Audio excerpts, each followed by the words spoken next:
নিয়মিত ভাতা প্রদান, জ্বালানির মূল্যবৃদ্ধি এবং বর্ধিত ডিমের মূল্য প্রদানের দাবিতে বিক্ষোভ অঙ্গনওয়াড়ি কর্মীদের। এদিন বালুরঘাটে শিশু ও নারী কল্যাণ দপ্তরের বিক্ষোভ প্রদর্শন ও ডেপুটেশন দেয় অঙ্গনওয়াড়ি কর্মীরা।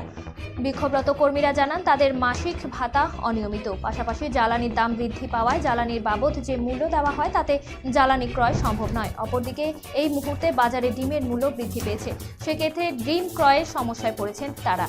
তাদের দাবি বর্ধিত জ্বালানির খরচ ও বর্ধিত ডিমের দাম সহ মাসিক ভাতা নিয়মিত করতে হবে। কি হয়েছে? আমাদের দাবি দেওয়ার নেই। আমাদের দাবি আমরা মাসে মাসে বেতন মানে প্রত্যেক মাসে ঠিক মতন করে পাই না।